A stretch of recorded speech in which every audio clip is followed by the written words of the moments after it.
ನಮಸ್ತೆ, welcome to Annapoorneshwari fashions. ಇದು ಇವಾಗ ಗೋಲ್ಡ್ ಸ್ಯಾರಿ ಬ್ರೈಡಲ್ ಕುಚ್ಚಾಕಬೇಕು. ಇದಕ್ಕೆ ಸಿಲ್ವರ್ ಜರಿ ಬಂದಿದೆ, ಸೆರ್ಗು ಫುಲ್ಲು ಗೋಲ್ಡ್ ಅಲ್ಲೇ ಇದೆ. ನಾನು ಇವಾಗ ಸಿಲ್ವರು ಗೋಲ್ಡು ಮಿಕ್ಸ್ ಮಾಡಿ ಕುಚ್ಚಾಕ್ತೀನಿ ಸ್ಯಾರಿಗೆ. ನೋಡಿ, ಇವಾಗ ಈ ಕುಚ್ಚಾಕಕ್ಕೆ ನಾನು 10 ನಂಬರ್ ಕ್ರೋಶೆ ತೊಗೊಂಡಿದ್ದೀನಿ. 10.0.75 mm ಬರುತ್ತಲ್ಲ, ಆ ಕ್ರೋಶೆ ತೊಗೊಂಡಿದ್ದೀನಿ. ಮತ್ತು 6 ಎಳೆ ಥ್ರೆಡ್ನ ಈ ಥರ ಫಾಲ್ ರೈಟ್ ಇರುತ್ತಲ್ಲ, ಇದಕ್ಕೆ ಈ ಥರ ಸುತ್ತಿಟ್ಕೊಂಡಿರ್ತೀನಿ. ಯಾವಾಗಲೂ ಕ್ರೋಶೆ ಕುಚ್ಚು ಮಾಡೋಕ್ಕೆ ಈ ಥರ ಸುತ್ತಿಟ್ಕೊಂಡ್ಬಿಟ್ಟಿರ್ತೀನಿ. ಈಗ ಸಿಲ್ವರ್ ಜರಿ ಇದೆ ಅಲ್ವಾ, ಸ್ಯಾರಿ ಫುಲ್ಲು ಸಿಲ್ವರ್ ಜರಿ ಇದೆ. ಕಾಂಟ್ರಾಸ್ಟ್ ಬೇಕಲ್ವಾ, ಸೊ ಜರಿನೇ ನಾವು ಕಾಂಟ್ರಾಸ್ಟ್ ತೊಗೋಬೇಕಾಗುತ್ತೆ ಸೆಲ್ಫ್ ಇರೋದ್ರಿಂದ. ಸೊ ಇದನ್ನು 6 ಎಳೆ ದಾರನ ರೆಡಿ ಮಾಡಿ ಇಟ್ಕೊಂಡಿದ್ದೀನಿ. ಈ ಕುಚ್ಚು ಹೇಗೆ ಸ್ಟಾರ್ಟ್ ಮಾಡೋದು, ಬೇಸ್ ಹೇಗೆ ಹಾಕೋದು ಅಂತ ತೋರಿಸ್ತೀನಿ ಬನ್ನಿ. ಈಗ 6 ಎಳೆ ದಾರ ಮಾಡಿ ಇಟ್ಕೊಂಡಿದ್ದೀನಿ ಮತ್ತು 10 ನಂಬರ್ ಕ್ರೋಶೆ ತೊಗೊಂಡಿದ್ದೀನಿ. ಈಗ ಹೇಗೆ ಸ್ಟಾರ್ಟ್ ಮಾಡೋದು ಬೇಸು ಅಂತ ತೋರಿಸ್ತೀನಿ ನೋಡಿ. ಫಸ್ಟು ಒಂದು ಲಾಕ್ ಹಾಕೊಬೇಕು. ಇದು ಫ್ರಂಟ್ ಸೈಡಿನ ನಾನು ಕುಚ್ಚಾಕ್ತಾ ಇರೋದು. ಫ್ರಂಟಿಂದ ಕ್ರೋಶನ್ ಈ ಥರ ಚುಚ್ಚಿ ಬ್ಯಾಕ್ ಸೈಡಲ್ಲಿ ಥ್ರೆಡ್ ಇಟ್ಕೊಂಡಿರ್ತೀವಲ್ಲ, ಅದನ್ನು ಈ ಥರ ತೊಗೊಂಡು ಒಂದು ಲಾಕ್ ಹಾಕೊಬೇಕು ಫಸ್ಟು. ಆಮೇಲೆ ಅದರ ಪಕ್ಕದಲ್ಲೇ ಸ್ಟಾರ್ಟಿಂಗ್ ಅಲ್ವಾ, ಸೊ ಸ್ಟಾರ್ಟಿಂಗ್ 2 ಲಾಕ್ ಹಾಕ್ಕೊತೀವಿ. ಅದ್ರ ಪಕ್ಕದಲ್ಲೇ ಈಗ ಇನ್ನೊಂದು ಲಾಕ್ ಹಾಕ್ಕೊತಾ ಇದ್ದೀನಿ ನೋಡಿ. 2 ಲಾಕ್ ಹಾಕ್ಕೊಂಡಿದ್ದೀನಿ. 2 ಲಾಕ್ ಆದಮೇಲೆ 5 ಚೈನ್ ಹಾಕ್ಕೊತಾ ಇದ್ದೀನಿ. 1 2 3 4 5 ಈ ಥರ 5 ಚೈನ್ ಹಾಕೋಬೇಕು. 5 ಚೈನ್ ಹಾಕ್ಕೊಂಡು ಅದನ್ನು ನೋಡ್ಕೋಬೇಕು ಎಲ್ಲಿಗೆ ಬರುತ್ತೆ ಅಂತ. ಎಲ್ಲಿಗೆ ಬರುತ್ತೆ ಅಲ್ಲಿಗೆ ನೋಡಿಕೊಂಡು ಕರೆಕ್ಟಾಗಿ ಅಲ್ಲಿಗೆ ಲಾಕ್ ಮಾಡ್ಕೋಬೇಕು. ಲೂಸು ಮಾಡಬಾರ್ದು, ಟೈಟು ಮಾಡಬಾರ್ದು. ಟೈಟ್ ಮಾಡಿದ್ರೆ ಸುಕ್ಕಾಗ್ಬಿಡತ್ತೆ, ಟೈಟ್ ಆಗಿಬಿಡುತ್ತೆ, ಕುಚ್ಚು ಸರಿಗೆ ಬರೋಲ್ಲ. ಲೂಸ್ ಆದರೆ ಲೂಸ್ ಆಗುತ್ತೆ, ಅದು ಫಿನಿಶಿಂಗ್ ಬರೋಲ್ಲ. 5 ಚೈನ್ ಆದಮೇಲೆ ಒಂದು ಲಾಕ್ ಹಾಕ್ಕೊಂಡಿದ್ದೀನಿ. ಅದಾದಮೇಲೆ ಮತ್ತೆ 8 ಚೈನ್ ಹಾಕ್ಕೊತಾ ಇದ್ದೀನಿ. 1 2 3 4 5 6 7 8 ನೋಡಿ, 8 ಚೈನ್ ಹಾಕ್ಕೊಂಡಿದ್ದೀನಿ. ಈ 8 ಚೈನ್ನ ಎಲ್ಲಿಗೆ ಬರುತ್ತೆ ಅಲ್ಲಿಗೆ ಹಾಕ್ಕೊಬಾರ್ದು, ಸ್ವಲ್ಪ ಒಳಗಡೆಗೆ ಹಾಕ್ಕೋಬೇಕು. ಈ ಥರ ನೋಡಿ, ಈ ಥರ ಸ್ವಲ್ಪ ಒಳಗಡೆಗೆ ಹಾಕ್ಕೋಬೇಕು. ಈ 5 ಚೈನ್ ಲಾಕ್ ಹಾಕಿರ್ತೀವಲ್ಲ, ಆ ಥರ ಅಷ್ಟು ಡಿಸ್ಟೆನ್ಸ್ ನೋಡಿಕೊಂಡು ಸ್ವಲ್ಪ ಒಳಗಡೆಗೆ ಈ ಥರ ಲಾಕ್ ಮಾಡ್ಕೋಬೇಕು ನೋಡಿ. ಇದು ಈ ಥರ ಲೂಸ್ ಬರಬೇಕು. ಇದು 8 ಚೈನ್ ಇದೆಯಲ್ಲ, ಅದು ಈ ಥರ ಲೂಸ್ ಬರಬೇಕು. ಈ ಥರ ಲೂಸ್ ಬಂದಾಗ ಈ ಡಿಸೈನ್ಗೆ ಒಂದು ಲುಕ್ ಬರುತ್ತೆ. ಈ ಥರ 8 ಚೈನ್ ಆದಮೇಲೆ ಮತ್ತೆ 5 ಅದರ ಪಕ್ಕದಲ್ಲಿ ಲಾಕ್ ಆದಮೇಲೆ ಮತ್ತೆ 5 ಚೈನು ನೋಡಿ. 1 2 3 4 5 ನೋಡಿ, ಈ ಥರ 5 ಚೈನ್ ಆಯಿತು.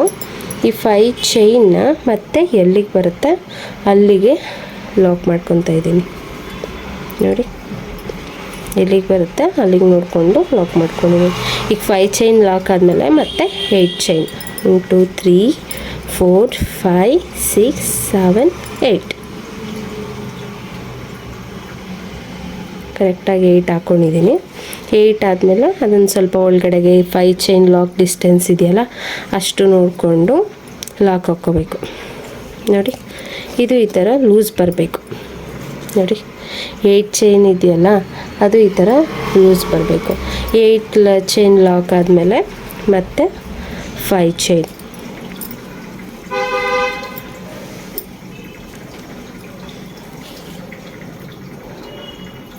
5 ಚೈನ್ ಆದಮೇಲೆ ಮತ್ತೆ ಅದನ್ನು ಹಿಂಗೆ ಪಕ್ಕದಲ್ಲೇ 5 ಚೈನ್ ಆದಮೇಲೆ ಮತ್ತೆ ಅದನ್ನು ಹಿಂಗೆ ಪಕ್ಕದಲ್ಲೇ ಅದು ಎಲ್ಲಿಗೆ ಬರುತ್ತೆ ಅಲ್ಲಿಗೆ ನೋಡಿಕೊಂಡು ಲಾಕ್ ಮಾಡ್ಕೋಬೇಕು ನೋಡಿ. 5 ಚೈನ್ ಲಾಕ್ ಆಯಿತು. ಮತ್ತು ಇವಾಗ 1 2 3 4 5 6 7 8 ಚೈನ್ ಹಾಕ್ಕೊಂಡಿದ್ದೀನಿ. ಅದನ್ನು ಸ್ವಲ್ಪ ಈ ಥರ ಒಳಗಡೆಗೆ ಹಿಂಗೆ ಲಾಕ್ ಮಾಡ್ಕೋಬೇಕು. ಸ್ಯಾರಿ ಪಲ್ಲು ಫುಲ್ಲು ಇದೆ ಬೇಸು. 5 8 5 8 5 8 ಈ ಥರ ಹಾಕ್ಕೊಂಡು ಹೋಗಬೇಕು. ನಾನು ಇದನ್ನು ಫಿನಿಷ್ ಮಾಡಿಬಿಟ್ಟು ತೋರಿಸ್ತೀನಿ ನಿಮಗೆ ಹೇಗೆ ಕಾಣುತ್ತೆ ಅಂತ. ಅದನ್ನು ನೆಕ್ಸ್ಟ್ ಸ್ಟೆಪ್ ಹೇಳ್ಕೊಡ್ತೀನಿ ನೋಡಿ. ಈಗ ಇದು ಫಿನಿಶ್ ಆಗಿದೆ. ಈಗ ಫುಲ್ ಫಿನಿಷ್ ಮಾಡ್ಕೊಂಡಿದ್ದೀನಿ. ಇಲ್ಲೊಂದೆರಡು ಚೈನ್ ಹಾಕ್ಕೊಂಡು ಫುಲ್ ಫಿನಿಷ್ ಮಾಡಿಕೊಂಡು ಇಲ್ಲೊಂದೆರಡು ಚೈನ್ ಹಾಕ್ಕೊಂಡು ಹಿಂಗೆ ಎಳೆದು ಬಿಟ್ಕೊಂಡಿದ್ದೀನಿ. ಅದು ಗಂಟಾಗುತ್ತೆ, ನಾವೇ ಏನೇ ಹೇಳಿದ್ರೂ ಬಿಚ್ಚೋಗಲ್ಲ ಅದು. ಈಗ ನೆಕ್ಸ್ಟ್ ಸ್ಟೆಪ್ ಏನು ಮಾಡಬೇಕು ಅಂತ ತೋರಿಸ್ಕೊಡ್ತೀನಿ ನಾನು ನಿಮಗೆ ನೋಡಿ. ನೋಡಿ ಥ್ರೆಡ್ಡನ್ನು ಈಗ ಇದು ಫುಲ್ ಕಂಪ್ಲೀಟ್ ಆದಮೇಲೆ ಮತ್ತೆ ಬೇರೆ ಥ್ರೆಡ್ಡು ಈ ಥರ ಮತ್ತೆ ನಾಟ್ ಹಾಕಿ ಇಟ್ಕೊಂಡಿದ್ದೀನಿ. ಅದನ್ನು ಮತ್ತೆ ಈ ಥರ ಹಿಂದೆ ಇಟ್ಕೊಂಡು ಇಲ್ಲಿ ಲಾಕ್ ಮಾಡ್ಕೊಂಡಿದ್ವಲ್ಲ ಅಲ್ಲೇ ಇನ್ನೊಂದು ಸತಿ ನೆಕ್ಸ್ಟ್ ಥ್ರೆಡನ್ನು ಈ ಥರ ಲಾಕ್ ಮಾಡ್ಕೋಬೇಕು. ಲಾಕ್ ಮಾಡಿಕೊಂಡು ಫಸ್ಟ್ 2 ಲಾಕ್ ಮಾಡ್ಕೊಂಡಿದ್ವಲ್ಲ ಅದರ ಮಧ್ಯದಲ್ಲಿ ಮತ್ತೆ ಒಂದು ಲಾಕ್ ಮಾಡ್ಕೋಬೇಕು. ಈ ಥರ ನೋಡಿ ಈ ಥರ ಲಾಕ್ ಮಾಡ್ಕೋಬೇಕು. ಮತ್ತು 5 ಚೈನ್ ಗ್ಯಾಪ್ ಇದೆ ಅಲ್ವಾ, ಇಲ್ಲಿ 5 ಚೈನ್ ಗ್ಯಾಪ್ ಇದೆ ಅಲ್ವಾ ಇಲ್ಲಿ, ಮತ್ತು ಅದರೊಳಗಡೆ ಈ ಥರ ಮತ್ತು ಲಾಕ್, ಮತ್ತು ಇನ್ನೊಂದು ಲಾಕ್ ಮಾಡ್ಕೋಬೇಕು. ಸ್ಟಾರ್ಟಿಂಗ್ ಮಾತ್ರ ಈ ಥರ 2 ಸತಿ ಈ ಥರ ಲಾಕ್ ಮಾಡ್ಕೋಬೇಕು, ಯಾಕಂದರೆ ಅದು ಆರ್ಚಿಗೆ ನೀಟಾಗಿ ಅಡ್ಜಸ್ಟ್ ಆಗಬೇಕಲ್ಲ. ಹಾಗಾಗಿ ಈ ಥರ ಆದಮೇಲೆ ನೀಡಲ್ ಮೇಲೆ ಒಂದು ಸತಿ ಈ ಥರ ತೊಗೊಂಡು ಮತ್ತೆ ಈ ಥರ ಡಬಲ್ ಕ್ರೋಶೆ ಮಾಡ್ಕೊಂಡು ಹೋಗ್ಬೇಕೀಗ. ನೋಡಿ ಹಿಂಗೆ ಈ ಥರ ಜಾಸ್ತಿ ಉದ್ದ ಮಾಡ್ಕೊಬಾರ್ದು. ನಾವು ನಾರ್ಮಲ್ ಆರ್ಚ್ ಹಾಕ್ಬೇಕಾದ್ರೆ ಸ್ವಲ್ಪ ಲೆಂತ್ ಇರುತ್ತೆ, ಇದು ಲೆಂತನ್ನು ನಾವು ಕಮ್ಮಿ ಮಾಡ್ಕೊಂಡು ಹಾಕ್ತೀವಿ. ನೋಡಿ ಈ ಥರ ಇಷ್ಟೇ ಇರಬೇಕು, ತುಂಬ ಲೆಂತ್ ಇರಬಾರ್ದು. ಇದರಲ್ಲಿ ನಾವು ಒಂದು 13 or 14 ಕಂಬಗಳು ಬರುತ್ತೆ. ಈ ಥರ ಕಂಬಗಳು ಹಾಕ್ಕೊಂಡು ಹೋಗಬೇಕು. ಡಬಲ್ ಕ್ರೋಶೆ ಅಂತಾರೆ, ಕಂಬ ಅಂತಲೂ ಅಂತಾರೆ. ನಿಮಗೆ ಹೇಗೆ ಅರ್ಥ ಆಗುತ್ತೆ ಹಾಗೆ ಅರ್ಥ ಮಾಡ್ಕೊಳ್ಳಿ. 4 ಆಗಿದೆ, 5 ನೋಡಿ 6 7 8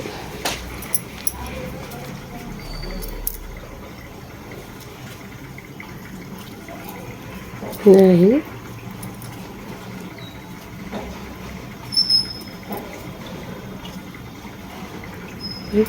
10 11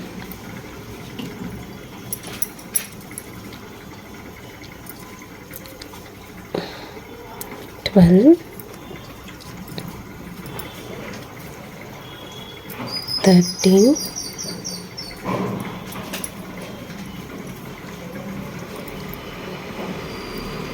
14.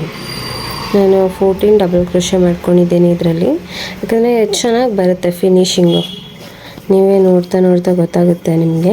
ಒಬ್ಬೊಬ್ಬರು 12 ಹಾಕಿನೂ ಮಾಡ್ಬೋದು, ಬಟ್ ಅದು ಸ್ವಲ್ಪ ದೂರ ಬರುತ್ತೇನೋ, ಅದಷ್ಟು ಫಿನಿಶಿಂಗ್ ಬರಲ್ಲ. ಹಾಗಾಗಿ ನಾನಿಲ್ಲಿ 14 ತೊಗೊಂಡಿದ್ದೀನಿ. ನೋಡಿ 14 ಡಬಲ್ ಕ್ರೋಶೆ ಹಾಕ್ಕೊಂಡು ಈ ಥರ ಲಾಕ್ ಮಾಡ್ಕೊಂಡಿದ್ದೀನಿ. 14 ಡಬಲ್ ಕ್ರೋಶೆ ಹಾಕ್ಕೊಂಡು ಹಿಂಗೆ ಲಾಕ್ ಮಾಡ್ಕೊಂಡಿದ್ದೀನಿ. ನೋಡಿ 14 ಹಾಕ್ಕೊಂಡ್ರೆ ಈ ಥರ ಹತ್ರ ನೀಟಾಗಿ ಫಿನಿಶಿಂಗ್ ಬರುತ್ತೆ. ನೋಡಿ ನಿಮಗೆ ಗೊತ್ತಾಗ್ತಾ ಇದೆ ಅಲ್ಲ, 14 ಹಾಕ್ಕೊಂಡಾಗ ಇಲ್ಲಿ ಈ ರೌಂಡ್ ಗ್ಯಾಪ್ ಬಂದಿದೆ ಅಲ್ಲ, ಅದು ಬರುತ್ತೆ ನಿಮಗೆ. ಫುಲ್ ಫಿನಿಶ್ ಆದಮೇಲೆ ಬೀಡ್ಸ್ ಎಲ್ಲ ಬಂದಮೇಲೆ ನಿಮಗೆ ಚೆನ್ನಾಗಿ ಕಾಣುತ್ತೆ. ಈಗ ಫಸ್ಟು ಒಂದು ಲಾಕ್ ಮಾಡ್ಕೊಂಡಿದ್ದೀನಿ. ಈಗ ಅದ್ರ ಪಕ್ಕನೇ ಮತ್ತೆ ಇನ್ನೊಂದು ಲಾಕ್ ಮಾಡ್ಕೊತಾ ಇದ್ದೀನಿ. ನೋಡಿ 5 ಚೈನ್ ಹಾಕ್ಕೊಂಡಿದ್ವಲ್ಲ ಅದಕ್ಕೆ ಡಬಲ್ ಲಾಕ್ ಮಾಡ್ಕೊಂಡಿದ್ದೀನಿ. ಮತ್ತು ಈಗ ಪಕ್ಕದಲ್ಲೇ ಮತ್ತೆ ಡಬಲ್ ಕ್ರೋಶೆ ಕಂಬಗಳು ಹಾಕ್ಕೊಬೇಕು. 14 ಕಂಬ ನೋಡಿ ಡಬಲ್ ಕ್ರೋಶೆ, ಇದಕ್ಕೂ ನಾನು 14 ಹಾಕ್ಕೊತೀನಿ ಪ್ರತಿಯೊಂದಕ್ಕೂ. ಈಗ ನೆಕ್ಸ್ಟ್ ಸೆಕೆಂಡ್ ಸ್ಟೆಪ್ಪು ಇದೇನೆ. ತುಂಬ ಲೆಂತ್ ತೊಗೊಬಾರ್ದು, ಲೆಂತ್ ಕಮ್ಮಿ ಮಾಡಿಕೊಂಡು ಹಾಕ್ಕೋಬೇಕು ಈ ಥರ. ಇದೆಲ್ಲ ನಾರ್ಮಲ್ ಕ್ರೋಶೆ ಹಾಕ್ಬೇಕಾದ್ರೆ ಒಂದೊಂದು ಸತಿ ಈ ಥರ ಬಿಚ್ಚೋಗುತ್ತೆ. 4 ಆಗಿದೆ, 5 6 ನೋಡಿ 6 10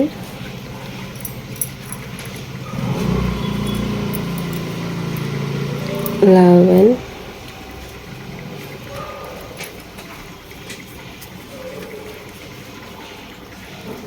12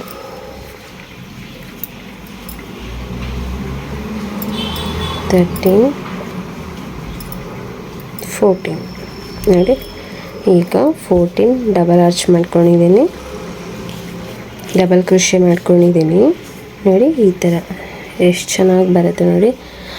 14 ಹಾಕೋದ್ರಿಂದ ಈ ಥರ ಹತ್ರ ಬಿಗಿಯಾಗಿ ಗಟ್ಟಿಗಿರುತ್ತೆ, ತಿಕ್ಕಾಗಿರುತ್ತೆ, ಎಲ್ಲೂ ನಿಮಗೆ ಲೂಸ್ ಅನಿಸಲ್ಲ. ನೋಡಿ ತಿಕ್ಕಾಗಿ ಚೆನ್ನಾಗಿ ಕಾಣುತ್ತೆ. 14 ಹಾಕೋದ್ರಿಂದ ಫಿನಿಶಿಂಗ್ ತುಂಬ ಚೆನ್ನಾಗಿ ಬರುತ್ತೆ. 14 ಹಾಕಿದ್ಮೇಲೆ ಇಲ್ಲಿ 5 ಚೈನ್ ಹಾಕ್ಕೊಂಡಿದ್ವಲ್ಲ ಅದಕ್ಕೆ ಲಾಕು. ನೋಡಿ ಒಂದು ಲಾಕ್ ಆಯಿತು. ಅದರ ಪಕ್ಕನೇ ಇನ್ನೊಂದು ಲಾಕ್ ಮಾಡ್ಕೋಬೇಕು. ಇನ್ನೊಂದು ಲಾಕ್ ಮಾಡಿಕೊಂಡು ನೆಕ್ಸ್ಟು ನಾರ್ಮಲ್ಲು ಡಬಲ್ ಕ್ರೋಶೆ ಮಾಡ್ಕೋಬೇಕು. ಕಂಬಗಳಾಗ ಫಿನಿಶಿಂಗ್ ಚೆನ್ನಾಗಿ ಬರುತ್ತೆ. ಕೌಂಟಿಂಗ್ ಇರಬೇಕು ಮೇಯ್ನು. ಹೇಗಂದ್ರೆ ಒಂದು ಕಮ್ಮಿ ಒಂದು ಜಾಸ್ತಿ ಅದು ಆ ಥರ ಫಿನಿಶಿಂಗ್ ತೋರಿಸಲ್ಲ. 14 ಎಲ್ಲದಕ್ಕೂ ನೀಟಾಗಿ ಏನು ಆಗ್ತಾ ನಿಮಗೆ ಗೊತ್ತಾಗ್ಬಿಡುತ್ತೆ. ಎಣಿಸ್ಕೊಂಡೆ ಇದು ಮಾಡಬೇಕು ಆ ಥರ ಏನಿಲ್ಲ. ಈಗ ಒಂದಷ್ಟು ಹಾಕ್ಬಿಟ್ಟು ಆಮೇಲೆ ಕೂಡ ಕೌಂಟ್ ಮಾಡ್ಕೊಬೋದು, ಏನು ಪ್ರಾಬ್ಲಮ್ ಇಲ್ಲ. ನೋಡಿ ಈ ಥರ ಹಾಕ್ಕೊಂಡು ಹೋಗ್ಬೋದು. ಇದು ನೋಡಿ ಫೈನಲ್ ಫುಲ್ ಫಿನಿಶ್ ಆಗಿದೆ. ನಾನು ಫುಲ್ ಸ್ಯಾರಿ ಈ ಥರ ಹಾಕಿದ್ದೀನಿ ಡಿಸೈನು. ಈಗ ನೆಕ್ಸ್ಟ್ ಸ್ಟೆಪ್ಪು ಬೀಡ್ಸ್ ಹಾಕಬೇಕು. ಅದು ಹಾಕೋಕ್ಕೆ ಯಾವ ಥರ ಬೀಡ್ಸ್ ತೊಗೊಂಡಿದ್ದೀನಿ, ಯಾವ್ದು ಕ್ರೋಶ ಅಂತ ತೋರಿಸ್ತೀನಿ ನಿಮಗೆ. ನೆಕ್ಸ್ಟ್ ಸ್ಟೆಪ್ ಹಾಕೋಕ್ಕೆ ಈ ಥರ 2 mm ಬೀಡ್ಸ್ ತೊಗೊಂಡಿದ್ದೀನಿ. 3 mmಗಿಂತ ಚಿಕ್ಕದು ಇದು 2 mm ಬೀಡ್ಸು. ಇದು ಕ್ರೋಶ ಬಂದು ನಾನು ನಾರ್ಮಲ್ ಕ್ರೋಶ ಡಿಸೈನ್ ಹಾಕೋಕ್ಕೆ 10 ನಂಬರ್ ಕ್ರೋಶ ತೊಗೊತೀನಿ. ಬಟ್ ಇದು 11 ನಂಬರ್ ಕ್ರೋಶ ತೊಗೊಂಡಿದ್ದೀನಿ ನೋಡಿ, ಇದು ಬೀಡ್ಸ್ ಹಾಕೋಕ್ಕೆ. ಯಾಕಂದರೆ ಇದಕ್ಕೆ 2 mm ಬೀಡ್ಸ್ ಹಾಕ್ತಾ ಇರೋದಲ್ವ, ಸೊ ಇದಕ್ಕೆ ಕ್ರೋಶನೂ ಸ್ವಲ್ಪ ನೀಟಲ್ ಮೂತಿ ಚಿಕ್ಕದಿರೋದು ಬೇಕು. ಸೊ ಅದಕ್ಕೆ ಇದಕ್ಕೆ 11 ನಂಬರ್ ಕ್ರೋಶದಲ್ಲಿ ಬೀಡ್ಸ್ ಹಾಕ್ತಾಯಿದ್ದೀನಿ. ಈಗ ನೆಕ್ಸ್ಟ್ ಹೇಗೆ ಸ್ಟಾರ್ಟ್ ಮಾಡಬೇಕು ಅಷ್ಟು ಸ್ಟೆಪ್ ಹಾಕೋಕ್ಕೆ ಗೋಲ್ಡ್ ಬೀಡ್ಸ್ ಹಾಕೋಕ್ಕೆ ಸ್ಯಾರಿ ಕಲರು ನೋಡಿ, ಸ್ಯಾರಿ ಕಲರು ಗೋಲ್ಡ್ ಥ್ರೆಡ್ಡು ಈ ಥರ ಸುತ್ತಿಟ್ಕೊಂಡಿದ್ದೀನಿ. ಇದು 6 ಎಳೆ ದಾರನೇ. ನಾನು ಎಲ್ಲ ಕ್ರೋಶ ಡಿಸೈನ್ಗೂ 6 ಸ್ಟ್ಯಾಂಡ್ಸ್ ಥ್ರೆಡ್ಸೇ ತೊಗೊಳ್ಳೋದು. ಇದನ್ನು 6 ಎಳೆ ದಾರ ಮಾಡಿ ರೆಡಿ ಮಾಡಿ ಇಟ್ಕೊಂಡಿದ್ದೀನಿ. ಈಗ ಹೇಗೆ ಹಾಕಬೇಕು ಅಂತ ನಿಮಗೆ ತೋರಿಸ್ಕೊಡ್ತೀನಿ ನೋಡಿ.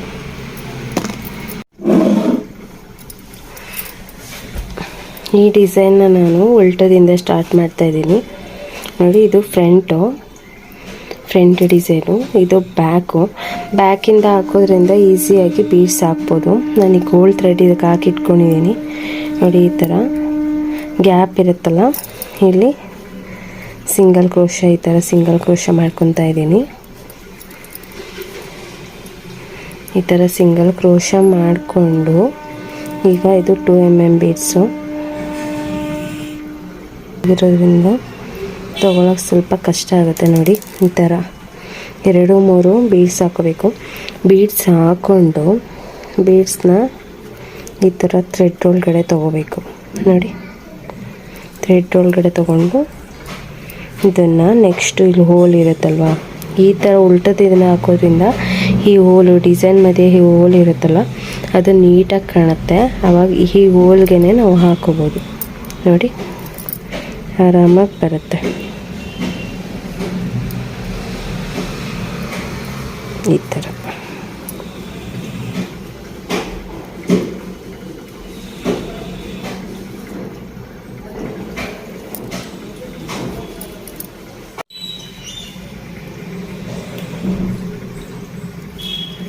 ನೋಡಿ. ಈ ಥರ ಪಕ್ಕನೇ ಈ ಥರ ಬೀಡ್ಸ್ ಹಾಕ್ಕೊಂಡು ಹೋಗೋದು. ನಾನು ಇದಕ್ಕೆ 4 ಬೀಡ್ಸ್ ಹಾಕಿದ್ದೀನಿ ನೋಡಿ, 4 ಬೀಡ್ಸ್ ಹಾಕಿದ್ದೀನಿ. ಈಗ 3 ಚೈನ್ ಹಾಕೊತೀನಿ. ಇದು 3 ಚೈನ್ ಯಾಕೆ ಅಂದರೆ ಕುಚ್ಚು ಹಾಕೋಕ್ಕೆ ಗ್ಯಾಪ್ ಬೇಕಲ್ಲ, ಅದಕ್ಕೋಸ್ಕರ ಈ 3 ಚೈನ್ ಹಾಕೊತಾ ಇದ್ದೀನಿ. 3 ಚೈನ್ನ ಇಲ್ಲಿ ನೋಡಿ, ಈ 2 ಬಾಕ್ಸ್ ಖಾಲಿ ಬಿಟ್ಟು 3ನೇ ಬಾಕ್ಸು ಇಲ್ಲ 3 ಬಾಕ್ಸ್ ನೋಡಿ, 1 2 3 3 ಖಾಲಿ ಬಿಟ್ಟು 4ನೇದಕ್ಕೆ ಹಾಕೋತಾ ಇದ್ದೀನಿ. ಅದಕ್ಕೆ ಕುಚ್ಚು ಹಾಕೋಕ್ಕೆ ಗ್ಯಾಪ್ ಬೇಕಲ್ಲ, ಹಾಗಾಗಿ ಈ ಥರ 3 ಚೈನ್ ಹಾಕಿ 3 ಬಾಕ್ಸ್ ಖಾಲಿ ಬಿಟ್ಟು 4ನೇದಕ್ಕೆ ಈ ಥರ ಲಾಕ್ ಮಾಡ್ಕೊಂಡಿದ್ದೀನಿ. ನೆಕ್ಸ್ಟು ಮತ್ತೆ ಬೀಡ್ಸ್ ಹಾಕೋಬೇಕು. ಈ ಥರ 2 ಬೀಡ್ಸ್ ಹಾಕ್ಕೊಂಡ್ರೆ ಹಾಕೋಕ್ಕೆ ಈಸಿ ಆಗುತ್ತೆ ನೋಡಿ. ಈ ಥರ ನೆಕ್ಸ್ಟ್ ಬಾಕ್ಸ್ಗೆ ಈ ಥರ ಲಾಕ್ ಮಾಡ್ಕೋಬೇಕು ನೋಡಿ, ಹೀಗೆ.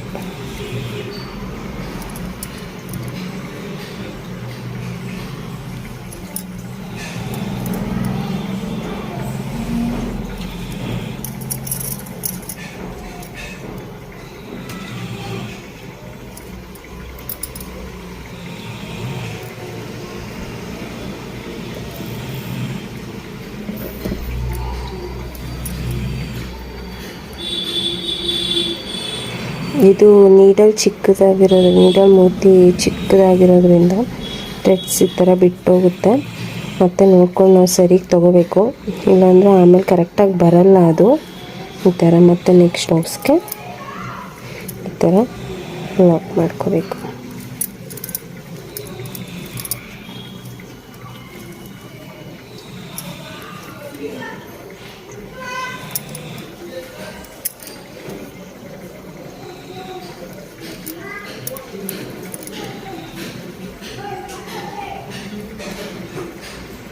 ಲಾಕ್ ಮಾಡಿಕೊಂಡು ಮತ್ತೆ ಈ ಮಿಡಲಲ್ಲಿ ಒಂದು ಲಾಕ್ ಮಾಡ್ಕೋಬೇಕು ಈ ಥರ. ಇದು ಉಲ್ಟದಿಂದ ಹಾಕಿರೋದ್ರಿಂದ ಈ ಥರ ಕಾಣಿಸ್ತಾ ಇದೆ, ಆದರೆ ಫುಲ್ ಫಿನಿಶ್ ಆದಮೇಲೆ ನಿಮಗೆ ಕರೆಕ್ಟಾಗಿ ಕಾಣುತ್ತೆ ಅದು.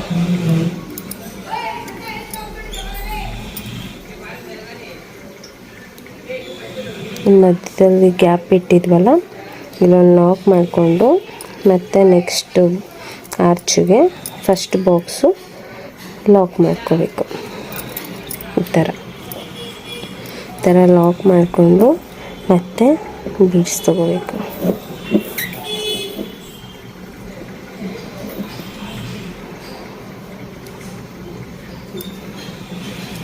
ಇದು ಬೀಡ್ಸ್ ತುಂಬ ಚಿಕ್ಕದಾಗಿರೋದ್ರಿಂದ ಸ್ವಲ್ಪ ಹಾಕುವಾಗ ಕಷ್ಟ ಆಗುತ್ತೆ. ದೊಡ್ಡ ಬೀಡ್ಸ್ ಆದರೆ ನಮ್ಗೆ ಆರಾಮಾಗಿ ನೀಡಲ್ಗೂ ಸಿಗುತ್ತೆ, ಆರಾಮಾಗಿ ಬೇಗ ಹಾಕ್ಕೊಂಡು ಹೋಗ್ಬೋದು. ಈ ಡಿಸೈನ್ ಸ್ವಲ್ಪ ಬೀಡ್ಸ್ ಹಾಕೋದು ಸ್ವಲ್ಪ ಟೈಮ್ ತೊಗೊಳುತ್ತೆ, ಆರ್ಚನ್ನು ನೀವು ಬೇಗ ಹಾಕ್ಕೊಂಡು ಹೋಗ್ಬಿಡ್ಬೋದು. ಬೀಡ್ಸ್ ಹಾಕೋದು ಮಾತ್ರ ಸ್ವಲ್ಪ ಟೈಮ್ ತೊಗೊಳುತ್ತೆ. ನೋಡಿ ಈಗ ಪಕ್ಕನೇ 4 ಬೀಡ್ಸು ಹಾಕಿದ್ದೀನಿ ನೋಡಿ. 4 ಬೀಡ್ಸ್ ಆದಮೇಲೆ ಮತ್ತೆ 3 ಚೈನು. 3 ಚೈನ್ ನಾನು 1 2 3 3 ಬಾಕ್ಸ್ ಖಾಲಿ ಬಿಟ್ಟು 4ನೇದಕ್ಕೆ ಲಾಕ್ ಮಾಡ್ಕೊಂಡಿದ್ದೀನಿ. ಮತ್ತು 4 ಬೀಡ್ಸ್ ಹಾಕೋಬೇಕು. ಪ್ರತಿ ಬೀಡ್ ಆರ್ಚ್ಗೆ ಟೋಟಲ್ಲು 8 ಬೀಡ್ಸ್ ಹಾಕ್ತೀವಿ. ಜಾಸ್ತಿ ಕಮ್ಮಿ ಹಾಕಬಾರ್ದು, ಎಲ್ಲದಕ್ಕೂ ಒಂದೇ ಸಮ ಹಾಕಬೇಕು, ಆವಾಗ ಡಿಸೈನ್ ಲುಕ್ ಚೆನ್ನಾಗಿ ಕೊಡುತ್ತೆ.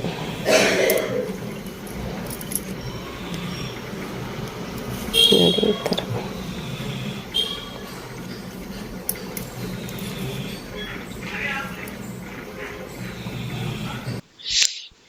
ನೋಡಿ ಫುಲ್ ಫಿನಿಶ್ ಆದ್ಮೇಲೆ ಈ ತರ ಕಾಣ್ತಾ ಇದೆ. ಫುಲ್ಲು ಈ ತರ ಹಾರ್ಚ್ ಹಾಕಿದ್ದೀನಿ ನಾನು. ಇದು ಫುಲ್ಲು ಫಿನಿಶ್ ಆಗಿದೆ. ಇವಾಗ ಇದಕ್ಕೆ ಕುಚ್ಚಾಕಕ್ಕೆ ನಾನು 120 ಸ್ಟ್ಯಾಂಡ್ಸ್ ಥ್ರೆಡ್ಸ್ ರೆಡಿ ಮಾಡಿ ಇಟ್ಕೊಂಡಿದ್ದೀನಿ. ಇದಕ್ಕೆ ಇವಾಗ ಕುಚ್ಚಾಕಿ ತೋರಿಸ್ತೀನಿ ನೋಡಿ. ಗೋಲ್ಡ್ ಸ್ಯಾರಿ ಕಲರ್ ಥ್ರೆಡ್ ನ ರೆಡಿ ಮಾಡ್ಕೊಂಡಿದ್ದೀನಿ ನಾನು. ಕುಚ್ಚು ನೋಡಿ ಹೇಗ್ ಕಾಣಿಸ್ತದೆ ಅಂತ. ಸ್ಯಾರಿಲಿರೋ ಗ್ರೇ ಕಲರ್ ಥ್ರೆಡ್ ನ ನಾನು ಆರ್ಚ್ ಡಿಸೈನ್ ಹಾಕಿದ್ದೀನಿ. ಈ sari colour gold colour thread ನ ಕುಚ್ಚಾಕ್ತಾ ಇದ್ದೀನಿ. ತುಂಬಾ ಚೆನ್ನಾಗಿ ಬರುತ್ತೆ ಇದು. ಫಿನಿಶಿಂಗ್ ಆದ್ಮೇಲೆ ನೋಡ್ತಾ ಇರಿ ನೀವು. ಬೀಡ್ಸ್ ಹಾಕುವಾಗ 3 ಚೈನ್ ಗ್ಯಾಪ್ ಇಟ್ಕೊಂಡಿದ್ನಲ್ಲ ನಾನು ಮುಂಚೆನೆ, ಆ ಗ್ಯಾಪಿಗೆನೆ ನಾನು ಇವಾಗ ಕುಚ್ಚು ಕಟ್ಕೊಂತಾ ಇರೋದು. ಗೋಲ್ಡ್ ಕುಚ್ಚು ಪ್ರತಿ ಒಂದು ಆರ್ಚಿಗೂ ಕುಚ್ಚು ಬರುತ್ತೆ ಇದು ನೋಡಿ. ಈ ಸೂಜಿ ನಾನು ಕುಚ್ಚು ಕಟ್ಟಕ್ ತಗೊಂಡಿರೋದು. ಇದಕ್ಕೆ 4 ಎಳೆ ಥ್ರೆಡ್ ಹಾಕೊಂಡು ರೆಡಿ ಮಾಡಿ ಇಟ್ಕೊಂಡಿದೀನಿ. ನಾನು ಪ್ರತಿಯೊಂದು ಸ್ಯಾರಿಗೂ ಕುಚ್ಚು ಹಾಕುವಾಗ ಹೀಗೆ 4 ಎಳೆ ಥ್ರೆಡ್ ಹಾಕೊಂಡು ಕುಚ್ಚು ಹಾಕೊಳ್ಳೋದು. ತುಂಬಾ ಬಿಗಿಯಾಗಿ ಬರುತ್ತೆ. ಥ್ರೆಡ್ದು ಆಕ್ಚುಲಿ ಇದು ವೈರ್ದಲ್ಲ, ನಾನು ಕುಚ್ಚು ಕಟ್ತಾ ಇರೋ ಥ್ರೆಡ್ ವೈರ್ದಲ್ಲ. ಇದ್ರಲ್ಲಿ ವೈರ್ದು ಥ್ರೆಡ್ದು ಎರಡೂ ಬರುತ್ತೆ. ಥ್ರೆಡ್ದು ಚೆನ್ನಾಗಿ ಬಾಳ್ಕೆ ಬರುತ್ತೆ, ಅಷ್ಟು ಈಸಿಯಾಗಿ ನಾಟ್ಸು ಬಿಚ್ಚೋಗಲ್ಲ. ವೈರ್ದಾದ್ರೆ ನಾಟ್ಸ್ ಬಿಚ್ಚೋಗೋ ಚಾನ್ಸಸ್ ಇರುತ್ತೆ, ಹಾಗಾಗಿ ನಾನು ಥ್ರೆಡ್ದು ಯೂಸ್ ಮಾಡ್ತಾ ಇದ್ದೀನಿ. ಇದು ಫಿನಿಶಿಂಗು ಅಷ್ಟೇ ತುಂಬಾ ಚೆನ್ನಾಗಿ ಬರುತ್ತೆ. ಒಂದು ಕುಚ್ಚಿಗೂ 3 or 4 ನಾಟ್ಸ್ ಹಾಕ್ತೀನಿ. ಆ ನಾಟ್ಸ್ ಹಾಕಿ ಸೂಜಿನ ಈ ತರ ಕುಚ್ಚು ಒಳಗಡೆ ಹಾಕಿ ಈ ತರ ಎಳ್ಕೊಂಡು ಕಟ್ ಮಾಡ್ತೀನಿ. ಆಗ ಈಗ ಥ್ರೆಡ್ಸು ಎಲ್ಲೂ ಈಚೆನೂ ಕಾಣಲ್ಲ, ಬಿಚ್ಚೋಗೋದು ಇಲ್ಲ, ಕುಚ್ಚು ಅಷ್ಟೇ ಫಿನಿಶಿಂಗ್ ಕಾಣುತ್ತೆ. ನೋಡಿ ಹೋಲ್ ಇದೆಯಲ್ಲ 3 ಚೈನ್ಸ್ದು ಹೋಲು, ಆ ಹೋಲ್ ಒಳಗಡೆನೆ ನಾನು ಎಲ್ಲ ಕುಚ್ಚು ಹಾಕೋತಾ ಇರೋದು. ಪ್ರತಿಯೊಂದು ಕುಚ್ಚು ಅಷ್ಟೇನೆ ಆ ಹೋಲ್ ಒಳಗಡೆನೆ ಹಾಕೊಂತಾ ಇದೀನಿ. ಈ ತರ ಬಿಗಿಯಾಗಿ ಹಿಡ್ಕೊಂಡು ಸೂಜಿನ ಮಧ್ಯಕ್ಕೆ ಚುಚ್ಚಬೇಕು. ಕುಚ್ಚಿನ ಮಧ್ಯ ಸ್ಪೇಸ್ ಇರುತ್ತಲ್ಲ ಅಲ್ಲಿಗೆ ಚುಚ್ಚಿ ಆ ಥ್ರೆಡ್ನು ಸೇರಿಸಿ ಗಟ್ಟಿಯಾಗಿ ಹಿಡ್ಕೊಂಡು ಈ ತರ ಒಂದ್ ನೋಟು 3ರಿಂದ 4 ಹಾಕೊಂತೀನಿ ನಾನು ಪ್ರತಿಯೊಂದಕ್ಕೂ. ನೋಡ್ತೀನಿ ಯಾವ ತರ ಡಿಪೆಂಡ್ಸ್, ಯಾವ ತರ ಕುಚ್ಚಾಕ್ತಾ ಇದೀನಿ ಅದು ಡಿಪೆಂಡ್ಸ್. ನೋಡಿ 3 ಹಾಕ್ತೆ. ಈಗ ಸೂಜಿನ ಇದ್ರೊಳಗಡೆ ಹಾಕಿ ಹಿಂಗ್ ಟೈಟಾಗಿ ಎಳ್ಕೊಂಡು ಅದು ಅದ್ರೊಳಗಡೆ ಸೇರ್ಕೊಳ್ಳುತ್ತೆ. ಅವಾಗ ನಾಟು ಬಿಚ್ಚೋಗೋದೇ ಇಲ್ಲ, ಗಟ್ಟಿಯಾಗಿ ನೀಟಾಗಿ ಕೂರುತ್ತೆ. ಪ್ರತಿಯೊಂದು ಕುಚ್ಚುನು ನಾನು ಇದೇ ತರನೇ ಹಾಕೊಳ್ಳೋದು. ಫುಲ್ ಫಿನಿಶ್ ಆದ್ಮೇಲೆ ಹೇಗ್ ಕಾಣಿಸುತ್ತೆ ಅಂತ ತೋರಿಸ್ತೀನಿ ನೋಡಿ. ಫೈನಲ್ ಲುಕ್ ನೋಡಿ ಹೀಗಿದೆ. ನಿಮ್ಗೆ ಇಷ್ಟ ಆಯ್ತಾ? ಇಷ್ಟ ಆಯ್ತು ಅಂದ್ರೆ ಕಮೆಂಟ್ ಮಾಡಿ, ಲೈಕ್ ಮಾಡಿ, ಶೇರ್ ಮಾಡಿ.